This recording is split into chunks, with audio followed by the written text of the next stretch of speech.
Guys, welcome back to the NFL Addict. Today, I will be reacting to my favorite team, the Washington Football Team's win over the Eagles. They finally gave us some hope. They were on a 2-game losing streak. They looked pretty bad, but no, they actually battled back. They got a nice win here, 20-14. Have some good things to talk about. Have some bad things to talk about. But first overall, we're going to talk about how we made the playoffs. Whew. I don't care how we got here. I don't care what our record. We're in the playoffs, so take all those records and just throw them out the window because it does not matter in the slightest. We have our seed and we know who our opponents are, so we can take all those records. They don't really mean anything now. However, we did end up going 7-9, and we're going up against an 11-5 Bucks team. So, not completely excited because while we've actually been kind of on a down slope, our last 3 games haven't been too good. Their last few games have been some of their best. They've blown out some teams. They blew out Arizona this week, and last week they blew out the Lions. So they are on a pretty good streak, and they're looking like they might blow us out. So let's talk about some good things that happened in this game. And no, I'm not going to be talking about the Eagles because I'm a Washington fan. I'm reacting to Washington stuff. I just recorded my weekly recap, so I'll be talking about this game unbiased. Right now, this is a Washington fan talking about it. So it's going to be all about how we're going to win the Super Bowl. But basically, the good things, I'm going to start off good and I'm going to end off bad. The good things are our defense, our whole defense. That whole defense was amazing. The only thing I can say kind of bad about our defense was that we let Jalen Hurts get 2 rushing touchdowns and he could run all over the field. However, he didn't even do too great. It wasn't like he was running on every play or something. There were like 2 or 3 or 4 plays where he was running and he got like 9 yards or something. But that was really the only bad thing I can say. We pressured the quarterback like on almost every single play. We had a couple of interceptions. We had a couple of passes knocked out. We had a couple of plays where, it was really close. Our cornerbacks were playing really good. And, I don't know what else I can say. We got 2 interceptions, a fumble recovery. We had a stop on 4th down. We had a couple 3-and-outs. We looked really good defensively. This was not by far, but it was definitely possibly our best performance defensively going up against basically the Eagles practice squad. Now, the part that I did not want to talk about, because I don't want to keep these too long, so I'm not going to drone on and on about it, but our offense. Man, what was that?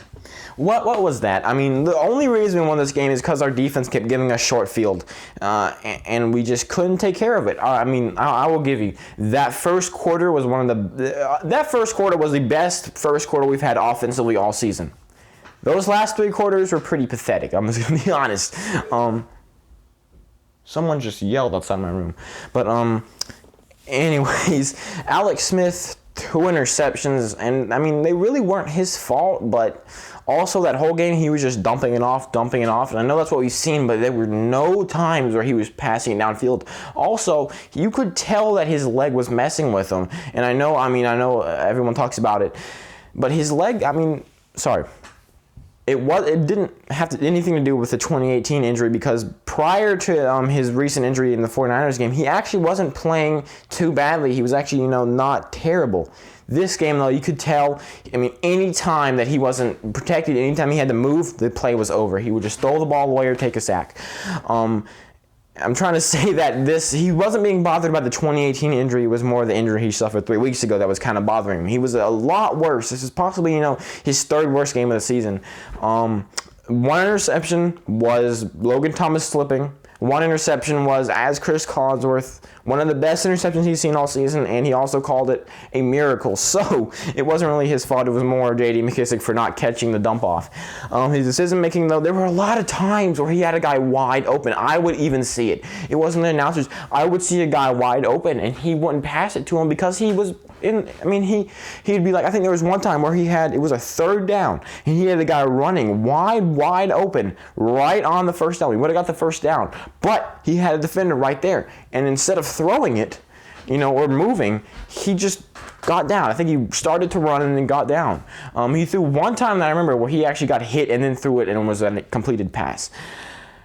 So I don't think we can. I think if we play the way we played last week and the rest, if we play like we played last week against the Buccaneers, we would get absolutely blown out by 20 plus points. in my opinion, I think, yeah, we're going to give him 6 days, 6 days to rest up on that leg. I say we give him a quarter. If he is still looking that same way, if he can't move around, put in Heineke. I would rather see Heineke in there than an immobile hurt Smith, because it's pretty obvious that he's not going to be our quarterback of the future, and I would rather see Heineke in there trying to get us a playoff win than Smith in there trying to play for pride in his last game. I don't know. I don't have much to say in this one. We're in the playoffs, and I'll be doing a reaction next week, I guess. I didn't think I'd be doing a reaction next week. I thought the Giants would be in it, but they aren't. Also, I feel kind of guilty. The Giants are probably pretty obviously the best team in our division, but hey, I'll take that championship. Let's go win next week. I mean, if we can keep Tom Brady under pressure and we can get a couple, interceptions, we can let our defense carry us. Who knows? If we put in Heineke, who knows? Thank you so much for watching this video. I hope to see you in my next one. We post here on NFL Addict every single day. So please subscribe if you like football. And I hope to see you in my next one. Did I not stop it? Okay.